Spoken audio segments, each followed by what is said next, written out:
الرجيم بسم الله الرحمن الرحيم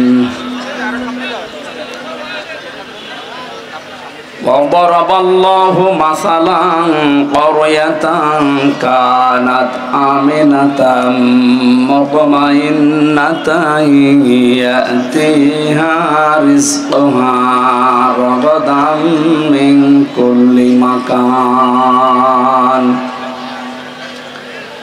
فكفرت بأنعم الله فذاقها الله لباس الجوع والخوف بما كانوا يصنعون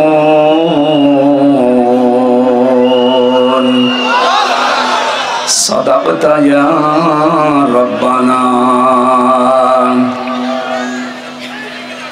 عن أبي هريرة رضي الله تعالى عنه قال قال النبي صلى الله عليه وسلم عليكم بالجهاد في سبيل الله فإنه باب من أبواب الجنة رواه ابن ماجه وما زادهم إلا إيمانا وتسليما اللهم صل على আওয়াজ লাগবে কানে এটা ঘুরিয়ে দেন এদিকে ঘুরিয়ে দেন কানে এটা ঘুরিয়ে দেন তো কি আওয়াজ নিয়েছে আমার কানে আওয়াজ লাগবে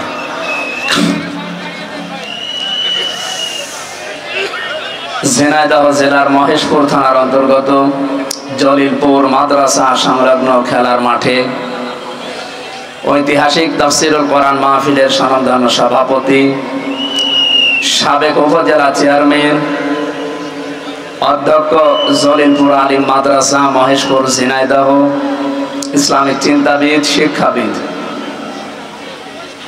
জনাব মাওলানা আব্দুল হাই আতালাল্লাহু উমরাহু ওয়া বারাকাল্লাহু ফি হায়াতিহি আমিন। প্রধান অতিথি জলিলপুরের কৃতি সন্তান অতিরিক্ত চিফ মেট্রোপলিটন ম্যাজিস্ট্রেট জনাব মোহাম্মদ সানাউল্লাহ আতালাল্লাহু উমরাহু ওয়া বারাকাল্লাহু ফি হায়াতিহি বলেন আমিন। এতক্ষণ যারা কথা বলছিলেন আপনাদের করসাদপুর থেকে আগত ইসলামিক চিন্তাবিদ শিক্ষাবিদ অধ্যাপক মোহাম্মদ মতিউর রহমান দামাত বারকাতুহুল আলিয়া আলোচনা রেখেছেন জনাব মাওলানা হোসাইন মাহফুজ চুয়াডাঙ্গা মঞ্চে বসা ওলামা ইকরাম বিশেষ করে আমার শ্রদ্ধাভাজন শ্বশুর এসেছে মাওলানা সুলতান আহমেদ হাফেজ মাওলানা সালে আহমেদ সহ নাম না জানা অন্যান্য ওলামা ইকরাম এ মাদ্রাসার সম্মানিত শিক্ষক এবং শিক্ষিকা মণ্ডলী সামনে বসা মুসলমান ভাইরা পর্দার আড়ালের সম্মানিতা মা এবং বোনেরা প্রশাসনের ভাইরা প্রাণ প্রিয় ঝিনাইদহবাসী আল্লাহর দরবারে নরদশিরে শুকরিয়া আদায় করছি যিনি একটা জগদ্দল পাথর আমাদের বুকের উপর থেকে নামিয়ে দিয়েছে আল্লাযী আনকাযা যাহরাক আল্লাহ তাআলা বলেন হে নবী আমি আপনার পিঠ থেকে একটা পাথর একটা বোঝা নামিয়ে দিয়েছি যেটা পিঠকে বাঁকা করে রেখেছিল এটা ১৫০০ বছর আগের কথা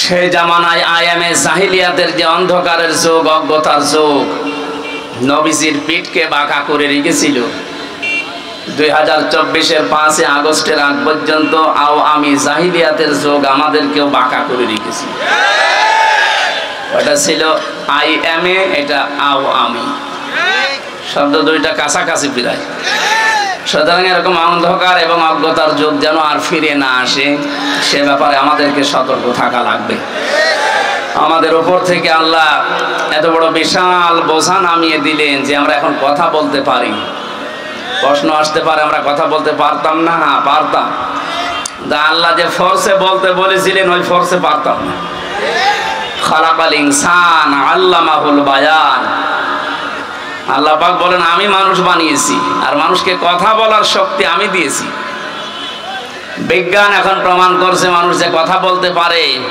এই কয়েক ইঞ্চি জায়গা দিয়ে কথা বের হতে 27টা ধাক্কা লাগে। কয়টা? 27টা স্তর পার করার পর একটা কথা তৈরি হয়।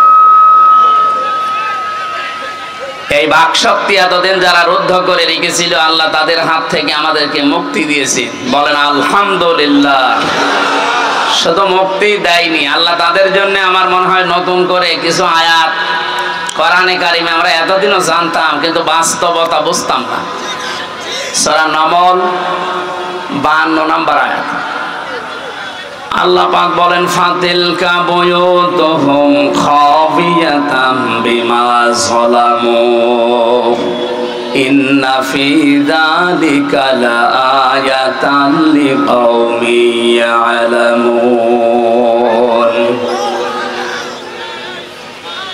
আল্লাহ যেন নিজের আঙ্গুল দিয়ে আমাদেরকে দেখাচ্ছেন, ফাতিলকা বুয়ুতুহুম, এই সেই ঘরগুলো,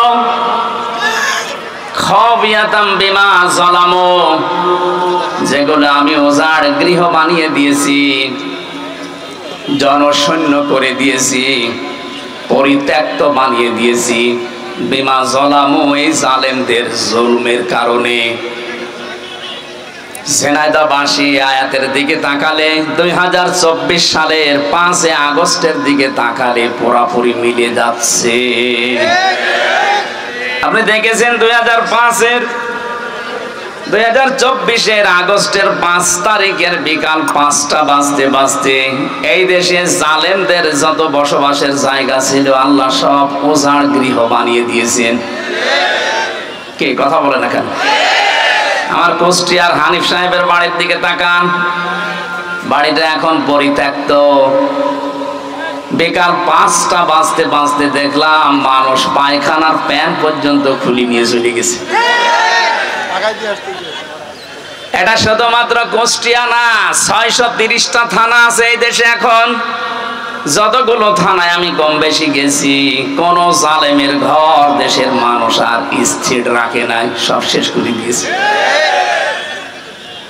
আল্লাহ এতটুকু বলে শেষ করে দেননি। এখন আমাদের জন্য এখান থেকে শিক্ষা কি? ইন্না ফি যালিকা লাআয়াতান লিকাউমিন ইয়ালামুন। আল্লাহ এখানে লামের তাকিদ দিয়েছেন। আল্লাহ পাক বলেন, অবশ্যই এই ঘটনার ভেতরে তোমাদের জন্য শিক্ষা আছে। 5 আগস্টেও তোমাদের জন্য শিক্ষা আছে। কি সেটা? জালেমদের এত বড় বড় বিশাল শক্তিশালী জালেমদের ঘর যদি আমি আল্লাহ সব পরিত্যক্ত বানিয়ে দিতে পারি, আগামীতে যারা চেয়ারে বসবে এরাও যদি জালেম হয় তাদেরকেও আল্লাহ এভাবে পরিত্যক্ত বানিয়ে দেবে। এই জন্য আমরা সাবধান থাকি, সামনে যেই আসুক সে যেন জুলুমকারী না হয়। কথা বলে না কেন? কারণ জুলুম এই শব্দটা এত ঘৃণিত। আল্লাহ পৃথিবীতে সবচাইতে বেশি ঘৃণা করেন জুলুমকে। হযরত আদম আলাইহিস সালামকে আল্লাহ জানিয়েছিলেন, وَقُلْنَا يَا آدَمُ اسْكُنْ أَنْتَ وَزَوْجُكَ الْجَنَّةَ وَكُلَا مِنْهَا رَغَدًا حَيْثُ شِئْتُمَا। বিয়ে হয়ে গেছে, আদম এবং বউ নিয়ে বাড়ি চলে যাও, তার মানে জান্নাতে যাও। বাড়িতে যাবার পরে নিজে যা খাবে, স্ত্রীকে ওই মানের খাবার, ওই মানের পোশাক পরাবে, এটা তার অধিকার। যদিও অনেক স্বামী অধিকার দিতে চায় না, বলে দুনিয়ার কাজ না, এটা দুনিয়ার কাজ না। যে মানের খাবার মানুষ খাবে, ওই মানের খাবার স্ত্রীর জন্য, সন্তানের জন্য ব্যবহার করবে উপযুক্ত করে, এটা তার অধিকার। মেয়েরা যে অধিকার না বুঝে কিছু শৃঙ্খল বিশৃঙ্খল মানুষের উস্কানিতে পা দিয়ে তারা মিছিল বের করে, তারা সংগঠন বানিয়েছে, নারী পক্ষ, নারী স্বাধীনতা আন্দোলন, নারী বিপ্লব পরিষদ, নারী মুক্তি পরিষদ, 13টা প্রায় সংগঠন কাজ করছে এই দেশে। নারীদের যে অধিকার আল্লাহ রাসূল দিয়েছেন একটা আদায় করার জন্য না, সব ওদের ভোগ করার জন্য। এই জন্য মেয়েদের যে অধিকার আল্লাহ কোরআনে দিয়েছেন, ওরা যদি জানতো, আমার মনে হয় এই অধিকার আদায়ের জন্য ওরা রাস্তায় নামতো। সম্মানিত মা বোনেরা, যদিও ইসলাম বিরোধী যারা, ইসলামের দুশমন যারা আপনাদেরকে উল্টাপাল্টা বোঝায়, বাস্তবতা এইটা, ইসলাম সবচাইতে বেশি অধিকার আপনাকে দিয়েছেন পরিবার থেকেই। আদম নবীকে আল্লাহ জানিয়েছেন স্ত্রী বাড়িতে নিয়ে যেয়ে ঘরের ভেতরে একেবারে ঘর বন্দি করে রেখে দেবে, বস্তা বন্দি করে না, এইটা বলি নাই। রাগাদান হাইসু শিতুমা, এখানে বেড়াতে যাবে, যেখানে ইচ্ছা এই জান্নাতে যাবে, যা ইচ্ছা খাবে, কিন্তু সাবধান, এখানে আমার আল্লাহ যে দুইটা বিষয় দিতে চেয়েছেন, স্ত্রীর খাবারের মান ঠিক রাখা, নিজে খাওয়া, ওই মানের খাবার দেওয়া, 2 নম্বরে তাকে মাঝে মাঝে বিভিন্ন জায়গায় নিয়ে যাওয়া, কিন্তু সাবধান, ওয়ালা তাকরাবা হাদিহিস শাজারা, এই গাছের কাছে যাবে না। আমরা এখানে অনেকেই মনে করি এই গাছ মানে শুধু গন্ধম গাছ, না, শুধু যদি গন্ধম গাছের নাম হতো তাহলে আল্লাহ কোরআনে আয়াত নাজিল করে 1500 বছর পরে আমাদের জানাবে কোন কারণে। এই গাছ মানে জান্নাতের ভেতরে এটা একটা বর্ডার, পুরা জান্নাত আপনার জন্য উন্মুক্ত ছিল, যেখানে ইচ্ছা যাবেন, যা ইচ্ছা খাবেন, কিন্তু সাবধান, আল্লাহর এই নিষিদ্ধ বর্ডারের কাছে আসবেন না। আল্লাহ এটা বোঝাতে চেয়েছেন, আল্লাহর বর্ডার যদি কেউ ক্রস করে সে আর সাধারণ থাকে না, সে জালেম হয়ে যায়। শুধু সে জালেম হবে না, ফাতাকো না, বচন দিয়েছেন আল্লাহ পাক, বলেন ফাতাকো না মিনাজ জালিমিন, এই গাছের কাছে যদি সে 2 জনই জালেম হয়ে যাবে। হযরত আদম আলাইহিস সালামের কথা মেনে নিয়েছিলেন, কিন্তু মেয়ে লোকের পাল্লায় পড়ার কারণে আমার আল্লাহ তাকে এই যে বিষয়গুলো পরবর্তীতে আমরা জানি, এখানে আমি প্রমাণ পেয়েছি তাফসিরে, এই পৃথিবী তৈরি হওয়ার পর থেকে আজকের এই দিন পর্যন্ত, এখান থেকে কিয়ামত পর্যন্ত শয়তান যত চক্রান্ত করতে পারে বা পারবে, তার চাইতে ভয়ঙ্কর চক্রান্ত করতে পারে বা পারবে মেয়ে লোক। এই জন্য শয়তানের চক্রান্তের কথা কোরআনে কারিমে আল্লাহ যেখানে দিয়েছেন সেখানে দাঈফা দিয়েছেন, ইন্না কাইদাশ শাইতানি কানা দাঈফা। আল্লাহ পাক বলেন সূরা নিসার 76 নম্বর আয়াতের শেষের দিকে আছে, রব্বুল আলামিন বলেন, জেনে রেখো অবশ্যই শয়তানের যত চক্রান্ত আছে সবগুলো একেবারেই দুর্বল। একেবারেই, আরো জোরে বলেন একেবারেই। সিস্টেম অপর পৃষ্ঠায় দেখুন, আল্লাহ পাক যেখানে মেয়ে লোকের কথা দিয়েছেন চক্রান্তের ব্যাপারে, সেখানে দাঈফা দেয়নি। ইন্না কাইদাকুন্না আযীম, সূরা ইউসুফের 28 নম্বর আয়াতের শেষের দিকে আল্লাহ জানিয়েছেন শয়তানের চক্রান্ত দুর্বল, কিন্তু মেয়েদের চক্রান্ত ভয়ঙ্কর। এই আয়াতটা যার জন্য আল্লাহ নাযিল করেছিলেন তার নাম জুলাইখা, যদিও আল্লাহ জুলাইখার নাম এখানে দেননি। কোরআনে কারিমের ভেতরে যেই মেয়ে লোকের নাম আল্লাহ দিয়েছেন সেই মেয়ে লোকের দেখবেন স্বামী নেই, যেমন হযরতে মরিয়ম, স্বামী আছে, কথা বলে না কেন? কিন্তু যতগুলো মেয়ে লোকের নাম ইনডাইরেক্ট আছে, ওই প্রত্যেকটি মেয়ে লোকের স্বামী আছে। তাফসীরে মুফাসসির বোঝাতে চেয়েছেন, পৃথিবীর মেয়েরা, দুনিয়ায় যদি কেউ তোমার না থাকে, স্বামী যদি মাথার উপরে থাকে, বুঝবে দুনিয়াটা আছে। স্বামী যাদের মাথার উপরে নেই, সারা পৃথিবী তোমার আন্ডারে থাকলেও বুঝবে তোমার কেউ নেই। উপরে ছাদ না থাকলে ঘরে থাকা যায়? আরো জোরে বলেন। স্বামী কি আপনি বোঝেন? স্বামী যে কি জিনিস, কোথায় রাখা দরকার আপনি জানেন? নবীজি মাঝে মাঝে বলতেন, মেয়েরা আল্লাহ বাদে সেজদা দেওয়া জায়েজ নেই। আল্লাহ পাক বাদে যদি সেজদা দেওয়া জায়েজ থাকতো, মেয়েদের কানের কাছে মুখ নিয়ে বলতাম, মেয়েরা যা করো স্বামীর পায়ে সেজদা করো। কোথায় তাদের মর্যাদা আপনি টের পাননি? আজ যারা স্বামীকে বাদ দিয়ে অন্য জায়গায় উল্টাপাল্টা কাজ করে বেড়াচ্ছেন, আপনি জেনে নেন, আপনি বুঝে নেন, বিশ্বাস করেন আপনি জাহান্নামী। প্রশ্ন আসতে পারে আমার স্বামী চরিত্র ভালো না, ও একটু খারাপ, এই কারণে আমি লাইন করেছি। আপনার স্বামী কি ফেরাউনের চাইতেও খারাপ? এক কথা বলে না কেন? আপনার স্বামী যত খারাপ হোক এই পৃথিবীতে ফেরাউন মার্কা স্বামী তো না। শুধু আল্লাহর উপরে ঈমান আনার কারণে তার নিজের স্ত্রীর হাতের ভেতরে ব্রেক লাগিয়েছে, পায়ের ভেতরে শলাকা লাগিয়েছে, কপালের ভেতরে ব্রেক লাগিয়ে মাথার উপরে গরম তেল ঢেলে দিয়েছে। আপনার স্বামীকে এই করেছে আপনি বলতে পারবেন না? দুই একটা একটু চড় থাপ্পড় দিতে পারে, অথচ তারও তো স্বামী কি করেছে আপনি দেখেন। কোরআনে কারিম এটা বলছে আমাদেরকে, ইযে ক্বালাত রাব্বি ইবনি লি ইনদাকা বাইতান ফিল জান্নাহ ইলা আখিরি আয়াত। সূরা তাহরিমের ভেতরে আছে 12 নম্বর 11 নম্বর আয়াত। রব্বুল আলামিন বলেন, আমি দৃষ্টান্ত দিয়েছি, তোমরা একটু আসিয়ার দিকে তাকাও। তার স্বামী যা করছিল তার সাথে এ বিশাল অবস্থা দেখার পরে আমি আল্লাহ নিজে ফেরেশতা জিবরাইলকে দিয়ে জান্নাতটা পাঠিয়ে দিয়েছি, যাও জান্নাত দেখাও।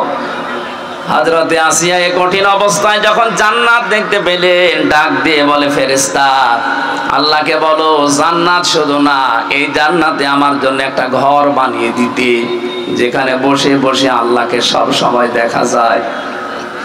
এবার আসেন মূল কথায়। হযরতে আসিয়া এত বড় কঠিন অত্যাচার, জুলুম, নির্যাতনের মুখে থাকার পরেও কিন্তু স্বামীর জন্য তিনি বরদোয়া দেননি। ওয়ানাজ্জিনি মিন ফিরআউনা ওয়া আমালিহি ওয়ানাজ্জিনি মিনাল কওমিজ যালিমিন। এক আলিফ করে টান আছে।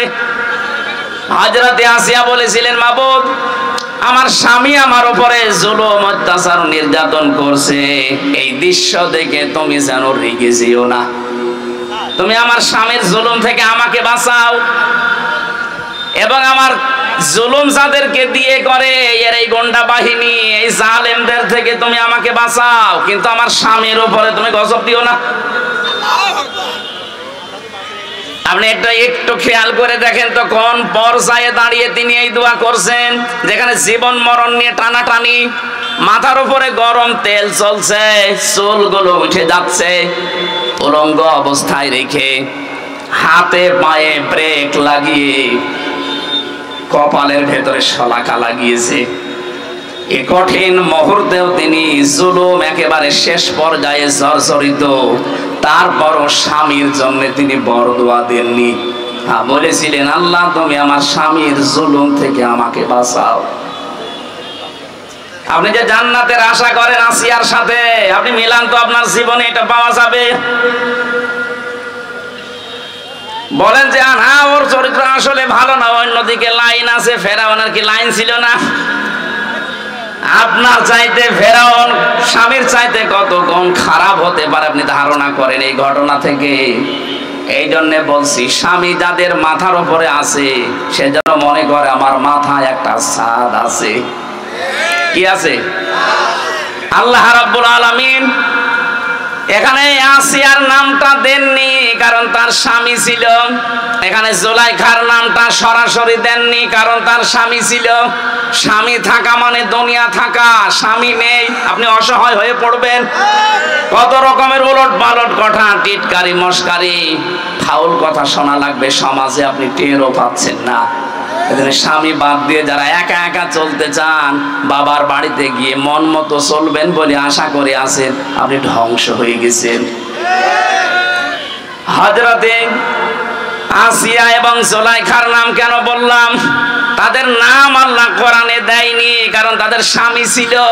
কি ছিল? বলেন বলেন। স্বামী খারাপ হোক কিন্তু স্বামী তো আল্লাহ কায়দা দিয়েছেন, কন্যা দিয়েছেন, বহু বচন। কেন আল্লাহ তার নামটা দিয়ে দিলে তো হয়েছে তো কি? ইন্না কাইদি কন্নি, বা কি শব্দটা দিলেই তো অর্থ আমরা পেয়ে যেতাম, কারণ এখানে আল্লাহ জুলাইখার নাম বলছেন। কিন্তু বাস্তবে দেখলাম নাম না দিয়ে বহু বচন দিয়ে আল্লাহ এটাই জানাতে চেয়েছেন মেয়েদের যে চক্রান্ত এটা জুলাইখার একা না, কিয়ামত পর্যন্ত জুলাইখার মতো এরকম ষড়যন্ত্রকারী মহিলারা যাবে। আমার মনে হয় ওইটা একটা বাংলাদেশে আমরা পেয়েছিলাম। কথা বলে না কেন? এর এই ষড়যন্ত্রের কারণে হাজারো আলেম এই 15.5 বছরে জেল খেটেছে, হাজারো মানুষ মানবতা ধ্বংস করেছে এই চক্রান্তের কারণে।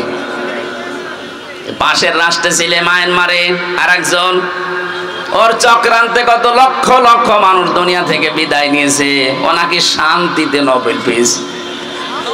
ওর কারণে কত মানুষ এই দুনিয়া থেকে বিদায় নিয়েছে, আদম সন্তান। কথা বলেন ঠিক কিনা? আমাদের যেটা জুলাইখার যাই হোক, এর কারণেও কত মানুষ 2732 জন মানুষ অলরেডি এ দেশ থেকে কিছুদিন আগে মরে গেল। এজন্য ওনার নাম এখন আপনি ইন্টারনেটে সার্চ দেন, 6 জনের নাম পাবেন পৃথিবীতে হত্যাকারী গণহত্যার তালিকায়। একজন হিটলার, চেঙ্গিস খান, বাকি আমাদের পাশের রাষ্ট্রে আছে যিনি, ওনার নাম আছে, আর যিনি পালিয়ে ওনার কাছে গেছে ইনার নাম আছে। বাকিগুলো আমি নাই নাই বললাম। আপনি বলেন তো, যাদের নাম গণহত্যার তালিকায়, কত মানুষের রক্ত যারা চোষণ করেছে। এই যে আমার ফাঁসি চাই এই বইটা আমি পড়েছিলাম, দেখলাম ওখানে লিখেছে মতিউর রহমান রেন্টু সাহেব, উনি নিজে লিখে দিয়েছে যারা পালিয়েছে ওদের 2 জনের অভ্যাস চরিত্র এই ছিল, কেউ যদি মারা যেত তার রক্ত দেখে তারা খুশি হতো। আমি যেটা বোঝাতে চাচ্ছি আপনাদেরকে, মেয়েদের চক্রান্ত যেহেতু ভয়ঙ্কর, এটা বসে নেই, কিয়ামত পর্যন্ত এটা চলতে থাকবে। এই জন্য নবীজি ইন্তেকালের আগে জানিয়েছেন, এই পৃথিবীতে আমার উম্মতের জন্য সবচাইতে ভয়ঙ্কর জিনিস আমি রেখে গেলাম 2টা, তার 1 নম্বরে মেয়ে লোক। এটা থেকে আমাদেরকে খুব সতর্ক থাকা লাগবে। আজ বাংলাদেশে অনেক মেয়ে লোক এখন মেয়েতে মেয়েতে বিয়ে করবে এই স্লোগান তুলেছে। 4-5 দিন আগে কুষ্টিয়াও 2 জন ধরা পড়েছে। ওই 2 জন মেয়ে লোক বলছে আমরা পুরুষ মানুষ চাই না, আমরা মেয়েরা মেয়েরা বিয়ে করব, যদি আমাদের বিয়ে না দেন আমরা 2 জনই মরে যাব। তো আমরা যদি 2 জন মেয়েরা মেয়েরা বিয়ে করতে আমরা কি করছি? কথা বলে না, আমাদের আল্লাহ কি পুতুল বানিয়েছে? আমাদের কোনো কাজ নেই দেশে? চক্রান্তে পা দেওয়া যাবে না। এই সমকামিতা এটা হারাম, হারাম এবং হারাম। এটা যারা জারি করতে চাচ্ছেন, মুসলমানের এই 96% মুসলমানের দেশে এটা কিয়ামতের আগে জারি করা সম্ভব না। আপনাদের স্বপ্ন সাথ কোনোদিন পূরণ হবে না একজন মুসলমানের দেশে জীবিত থাকতে। কথা বলেন ঠিক কিনা? এই জন্য আপনার মেয়েকে, আপনার বউকে, আপনার পুত্রবধূকে আপনি বেড়াতে নিয়ে যাবেন, কিন্তু সাবধান, আলা তাকরাবা হাদিহিস শাজারা। যদি আল্লাহর নিষিদ্ধ কোনো বর্ডার এসে যায়, যেমন পর্দা লঙ্ঘন, এটা একটা বর্ডার লঙ্ঘন করা। কথা বলে না কেন? আল্লাহ পাক কোরআনে 500টা বর্ডার দিয়েছেন। আপনার মেয়ে, আপনার বউ, আপনার পুত্রবধূ, আপনার মা, আপনার বোন বেড়াতে যাবে, কোনো অসুবিধা নেই, কিন্তু এমন জায়গায় নিয়ে যাওয়া যাবে না যেখানে গেলে নিজেরও পর্দা থাকে না, বউরও পর্দা থাকে না। এরকম অনুষ্ঠান দেশে নেই? বলেন। এই যে বরযাত্রী যারা বউ মেয়ে ছেলে নিয়ে যায়, পর্দা থাকে? বলেন। 14 জন পুরুষ ছাড়া অন্য কারোর সাথে আপনি দেখা করতে পারবেন না। আপনি একজন মহিলা, কয়জন? 14 জন পুরুষ বাদ দিয়ে কারোর সাথে দেখা করলে আপনার চোখ নিম্নগামী হবে, লজ্জা স্থান পবিত্র রাখা লাগবে।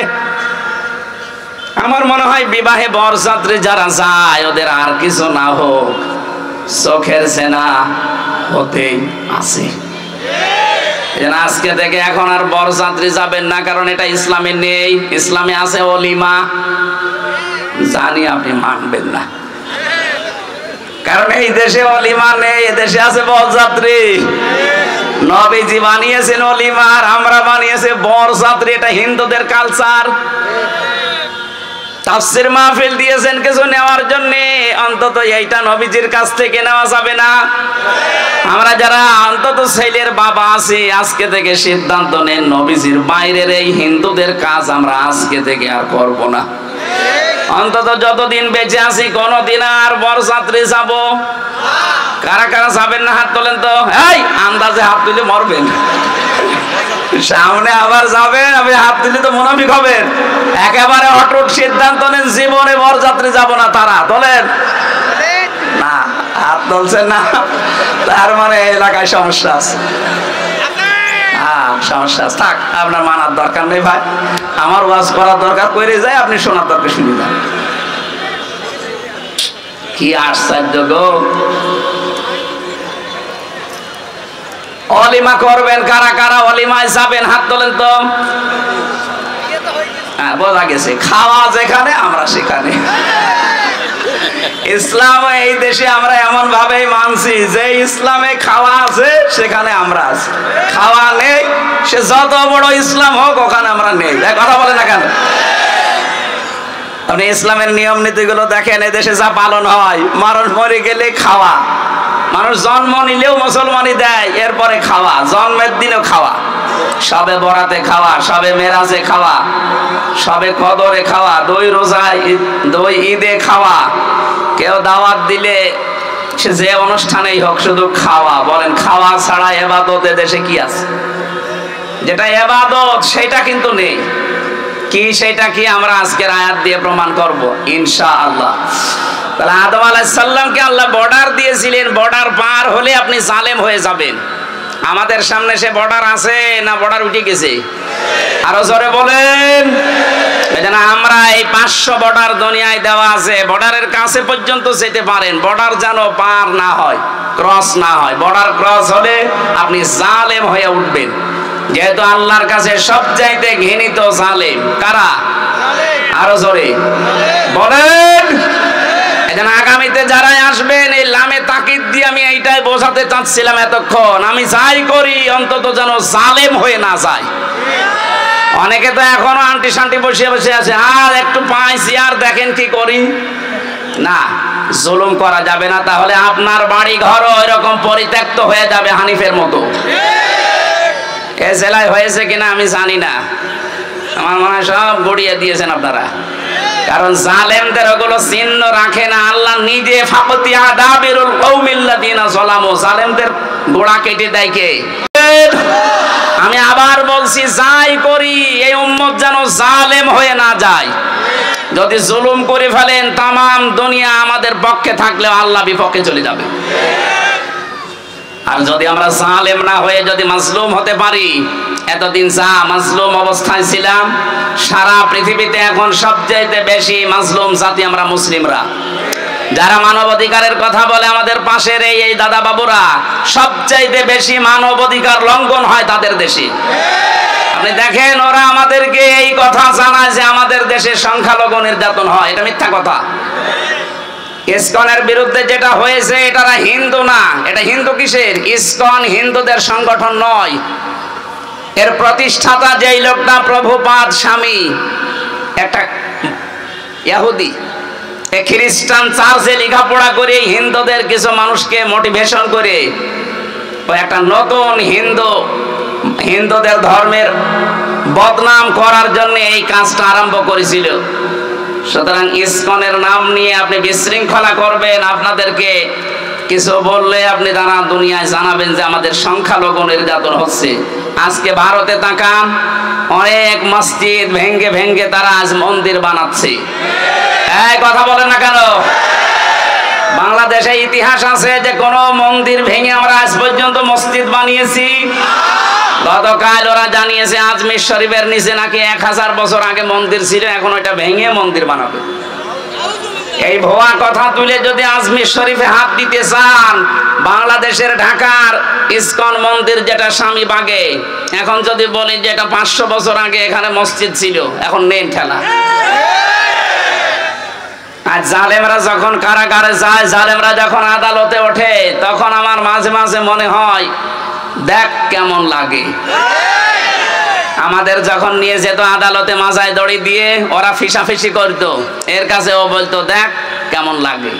এখন আপনাদের এই দৃশ্য দেখে তো আমার মনে হচ্ছে দেখ কেমন লাগে।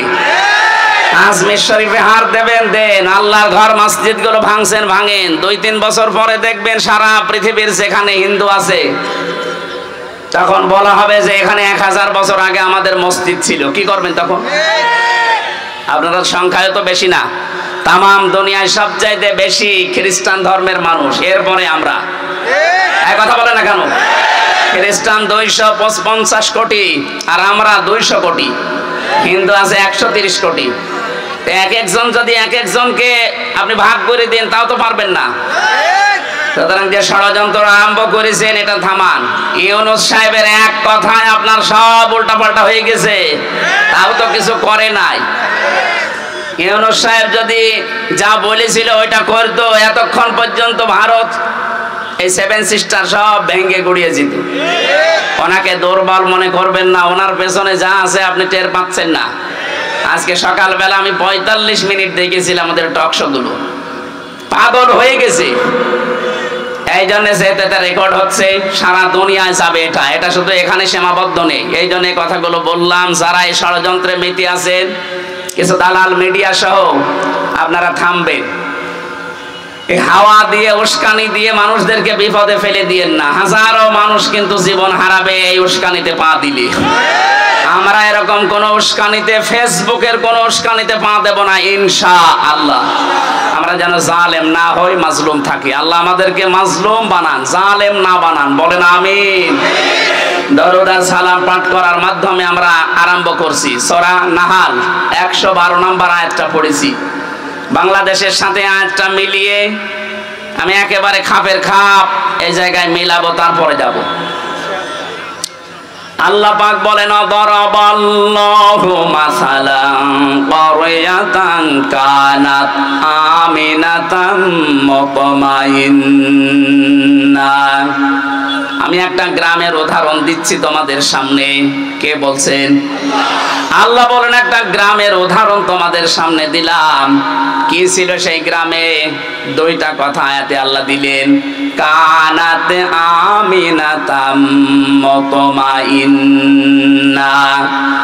1 নম্বরে সেই গ্রাম ছিল নিরাপদ, 2 নম্বরে ছিল নিশ্চিন্ত। এমন একটা গ্রামের কথা আল্লাহ কোরআনে কারিমে আয়াতে আমাদেরকে শোনাচ্ছেন যে গ্রামের বৈশিষ্ট্য পেলাম কয়টা? আরো জোরে। 1 নম্বরে গ্রামটা নিরাপদ ছিল, 2 নম্বরে গ্রামটা ছিল নিশ্চিন্ত। 1947 আগে আমার মনে হয় বাংলাদেশ এরকম একটা বিষয় পার করেছে। কথা বোঝেন? এই দেশটাও ঠিক নিরাপদ এবং নিশ্চিন্তে আমরা বাস করতাম। হঠাৎ করে এই দাদাদের ষড়যন্ত্র মতো 2 পাকিস্তানকে ওরা আলাদা করে দিল, নিজেরা আলাদা হয়ে আমরা 2টাকে এক করে আমাদের আলাদা করে দিল।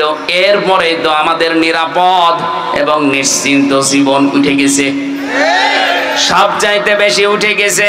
এর পরের শব্দে দেখেন, ইয়াতিহা রিজকুহা রাগাদাম মিন কুল্লি মাকান।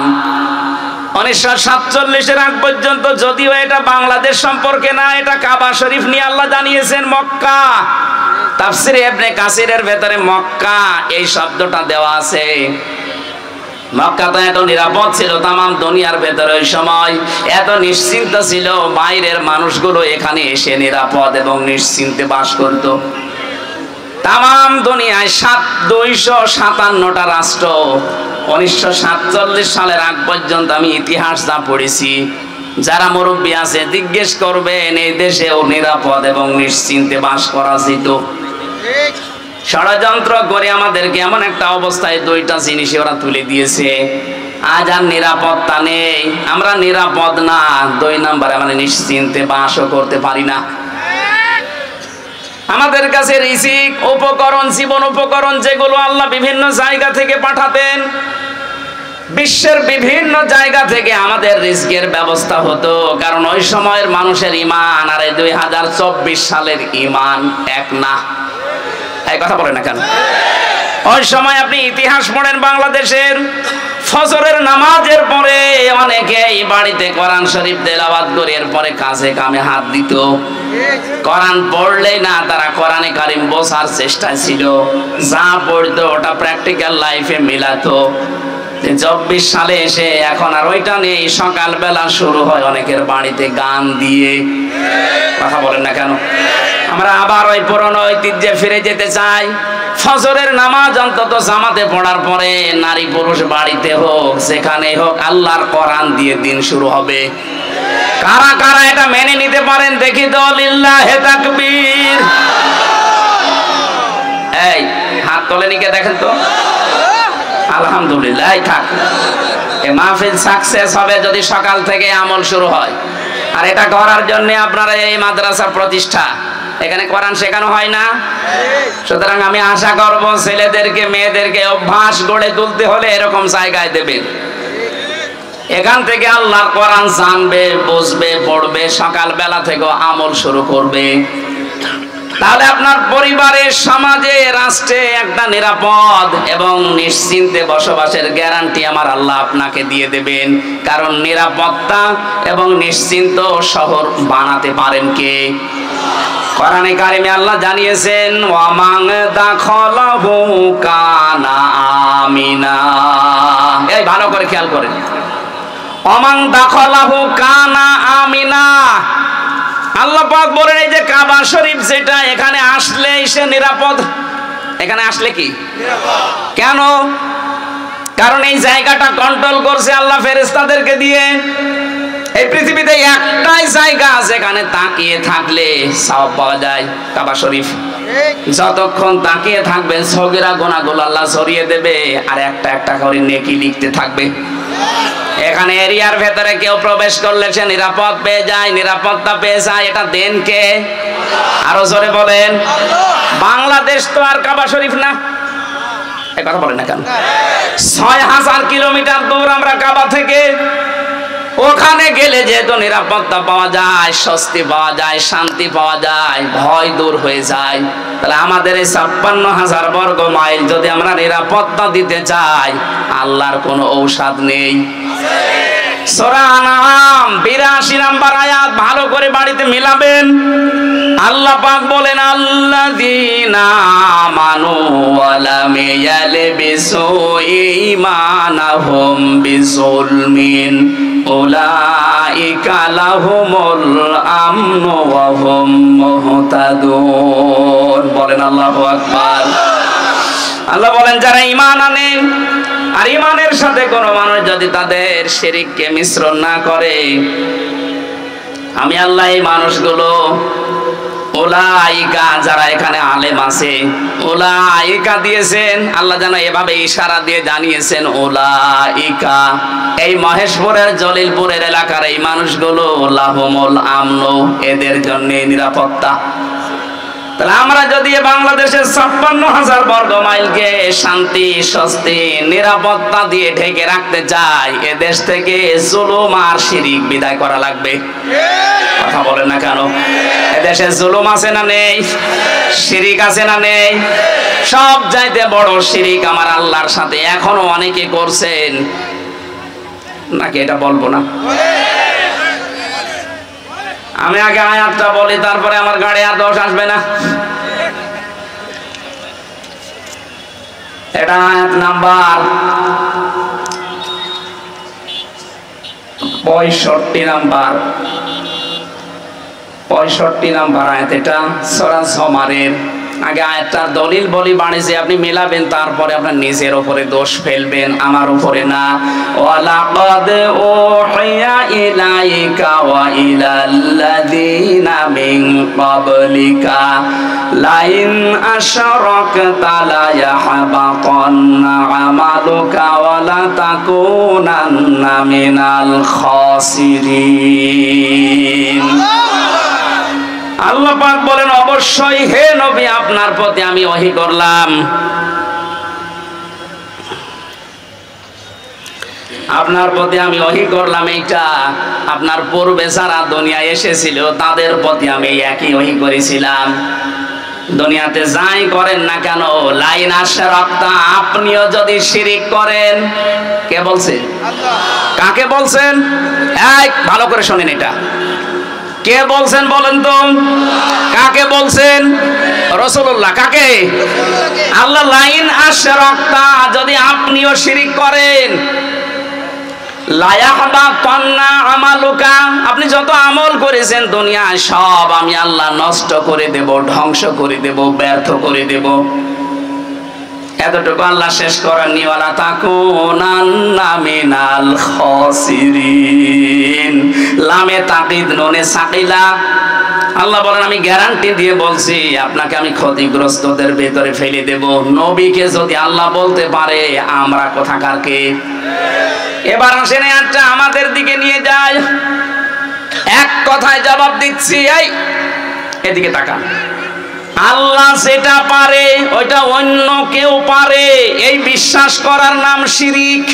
বিশ্বাস করার নাম, আরো জোরে, শিরিক যে করে সে মুশরিক। কথা বলে না কেন? ইন্নাহু মাইয়ুশরিক বিল্লাহ, যে ব্যক্তি শিরিক করবে, ফাকাদ হারামাল্লাহ, তার জন্য আল্লাহ হারাম করে দিয়েছেন আলাইহিল জান্নাহ, জান্নাতকে, মাওয়াহুন নার, তার স্থান একটা জায়গা আছে, তার নাম আগুন। তার নাম কি? ওমালিজ জালিমিনা মিন আনসার। আল্লাহ বলেন জালেমদেরকে কেউ সাহায্য করছে না, করবে না। বলেন নাউজুবিল্লাহ। এবার আমরা কি নিতে পারি এখান থেকে? আল্লাহ যেটা পারে ওইটা অন্য কেউ পারে, বিশ্বাস করার নাম শিরিক। শিরিক যারা করে তারা, এইবার জোরে বলেন, এ দেশ চালাতে পারে আল্লাহর আইন দিয়ে। আল্লাহ জানিয়েছেন আলা লাহুল খালকু ওয়াল আমরু, আমি বানিয়েছি এই পৃথিবী, আমার আইন এখানে চলবে। সুতরাং আল্লাহর আইন বাদ দিয়ে মানুষের তৈরি করা আইন যারা প্রতিষ্ঠার জন্য দল করেন, আন্দোলন করেন, মিছিল মিটিং করেন, আপনি শিরিক করছেন। শিরিক করলে আপনি মুশরিক। মুশরিকের জন্য জান্নাত, জাহান্নাম। জাহান্নাম হারাম বলছেন তো? আমি আশা করছি বোঝাতে পেরেছি, এরপরে আর নামা লাগবে না। আর একটা টাচ দেই, আন্নাল কুওয়াতা লিল্লাহি জামিআ, সব ক্ষমতার উৎসকে। আরো জোরে বলেন, যে যারা বলে ক্ষমতার উৎস জনগণ, তারা শিরিক করছে। শিরিক করলে লোকটা মুশরিক হয়ে গেলে লোকটা, আর কি বলা যায় বলেন তো? এরপরেও যদি কোনো মানুষ শিরিক না ছাড়ে, কিয়ামত পর্যন্ত আপনি চেষ্টা করলে এ দেশকে নিরাপত্তা দিতে পারবেন না। আল্লাহ নিজে জানাচ্ছেন যারা ঈমান আনে আর ঈমানের সাথে শিরিক মিশ্রণ না করে,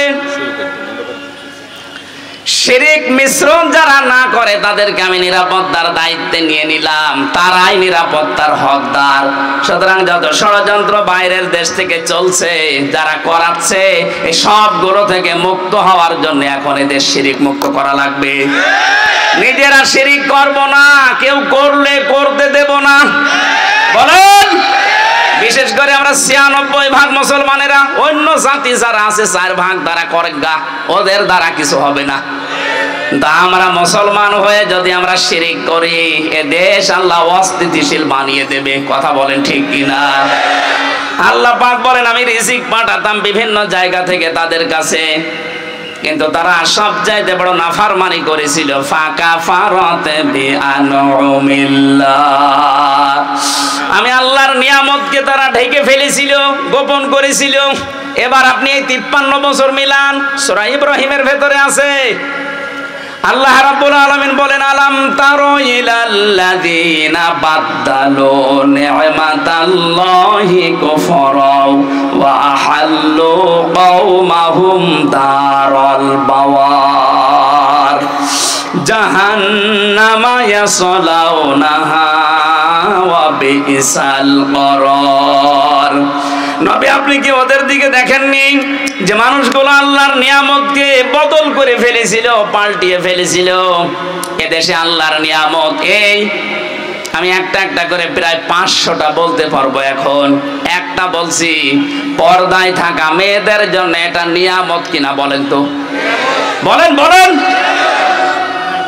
মানুষ আমরা যত খারাপ হই, পর্দাওয়ালা মেয়ে লোক দেখলে হয় আপা, নাই খালা, নাই মা বলে ডাকে। কথা বলে না কেন? বেপর্দা মেয়ে লোক দেখলে আগেই ডাকবে ভাবি। এটা আপনাকে আল্লাহ নিরাপত্তার চাদর থেকে বের করে দেবে। আল্লাহর এই নিয়ামত কাজ পাল্টাতে অনেকে পর্দার বিরুদ্ধে পর্যন্ত ফতোয়া দেয়, নিজে তো পর্দা করেই না, আরো পর্দা যেন না থাকে সেই ব্যবস্থা করার চেষ্টা চলছিল। আল্লাহ আমাদের হাতে ধরে বাঁচিয়েছেন। কথা বলেন ঠিক কিনা? আল্লাহর যত নিয়ামত, তার ভেতরে 2 নম্বরের নিয়ামতের নাম রাসূলুল্লাহ। সূরা আলে ইমরানের 164 নম্বর আয়াতে দলিলটা আছে, লাকাদ মান্নাল্লাহু আলাল মুমিনিন। আল্লাহ পাক বলেন, অবশ্যই মুমিনদের উপরে আমার যত দয়া, বদন, অনুগ্রহ, তার 1 নম্বরে আমি একজন রাসূল পাঠিয়েছি। ওই জামানায় তারা আল্লাহর নিয়ামতকে ঢেকে ফেলেছিল, রাসূলুল্লাহকে পর্যন্ত দেশ থেকে তাড়িয়ে দিয়েছিল। কথা বলেন ঠিক কিনা? এখন প্রশ্ন আসতে পারে, সে 1500 বছর আগের কথা, এখন রাসূলুল্লাহকে তাড়িয়ে দেয় না? মানে রাসূলুল্লাহ এখন নেই, কিন্তু তার আদর্শ আছে না নেই? এই কথা বলে না কেন? আদর্শগুলো যারা আজ বিদায় করে দিতে চায়, এ দরবেশ রাসূলুল্লাহর আদর্শকে বিদায় করতে গিয়ে নিজে দাড়ি কেটে নম হয়েছিল। ওরে জিজ্ঞাসা করছে, আপনি দাড়ি কেটে ফেললেন, আপনি একটা নাফরমান, গালি দিবা না? দাড়ি কাট রাখা সুন্নত, আর জান বাঁচানো। আমি সুন্নত ফেলে দিয়েছি জান বাঁচানোর জন্য, তো বাঁচতে পারলাম না, নৌকা আমারে ধরিয়ে দিয়েছে। এরা আল্লাহর নিয়ামতকে উলট পালট করে ফেলেছে। ওয়াহাল্লু কওমাহুম দারাল বাওয়ার, ওরা জাহান্নামের দিকে জাতিকে পরিচালিত করেছে মূর্তি পূজার মাধ্যমে, বাবা পূজার মাধ্যমে। আপনি দেখেন না কেন 15.5 বছরে মিলে যাচ্ছে না? ওয়াহাল্লু কওমাহুম দারাল বাওয়ার, তারা কওমকে, জাতিকে জাহান্নামের দিকে পরিচালিত করেছিল। ইয়াসলাউনাহা, সেখানে তারা থাকবে চিরকাল। বিসাল করার, কত নিকৃষ্ট জায়গা সেটা। জালেমদের পরিণতি এখন দেখেন প্রায় জাহান্নাম হয়ে গেছে। আরো জোরে বলেন। আগামীতে কেউ যদি জুলুম করে, তাদের পরিণতি আল্লাহ ঠিক এইটাই করবে। এজন্য শেষে দিয়েছেন ওয়াবিসাল করার।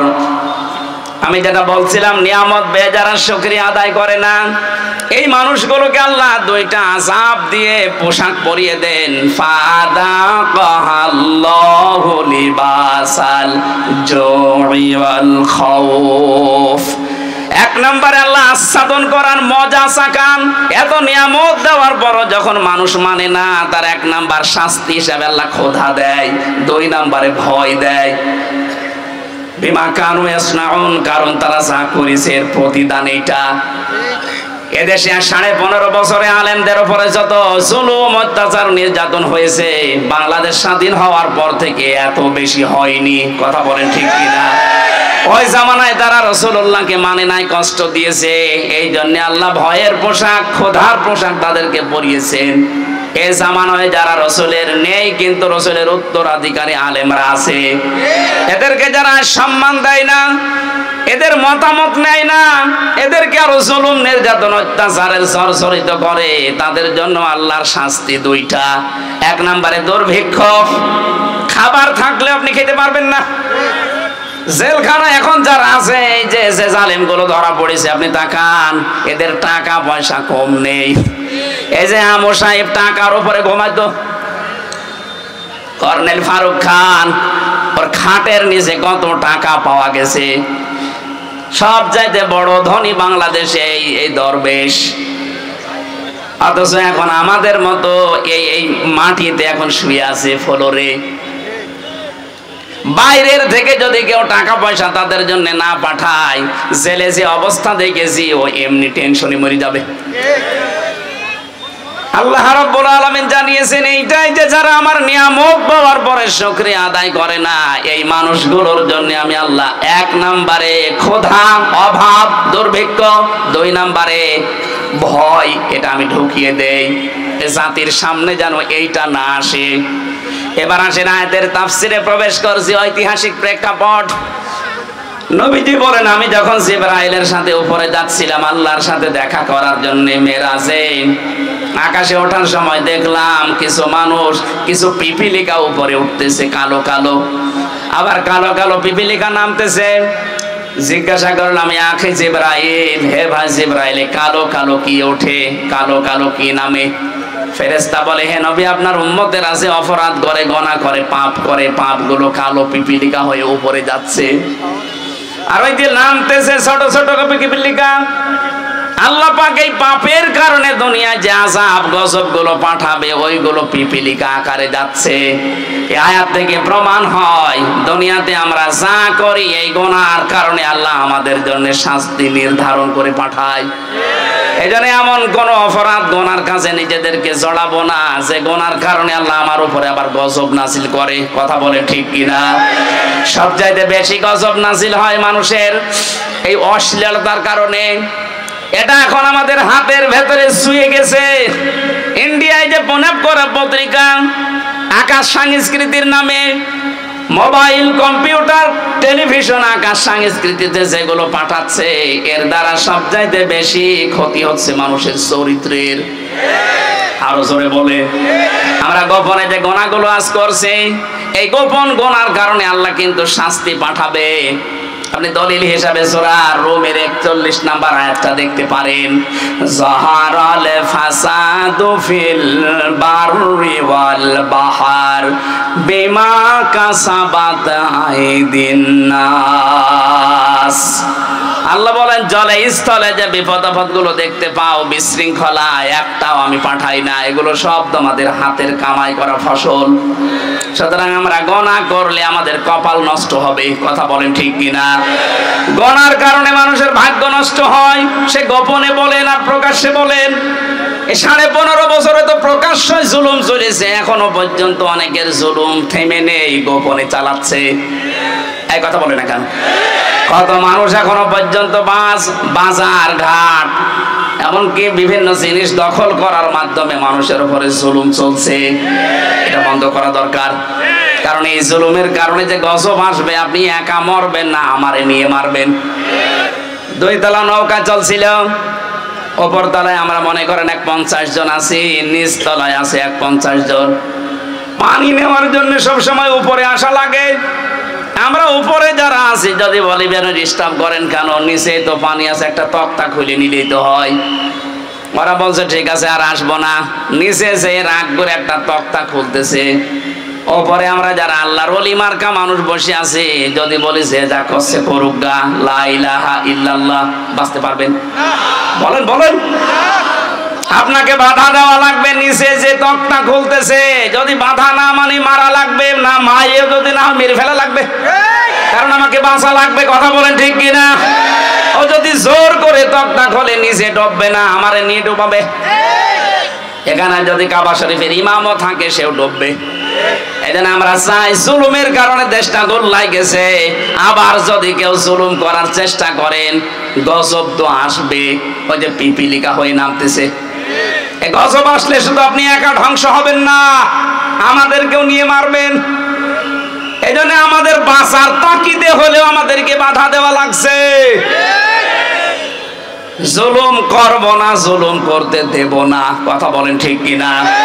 যেখানে যেখানে জুলুম হয়েছে সবগুলো বন্ধ করার দায়িত্ব এদেশের মুসলমানদের এখন। আর সেই সময় কিন্তু এখন আসতেছে, কোন জালেম যেন চেয়ারে বসতে না পারে, জালেমরা যেন ফিরে না আসে।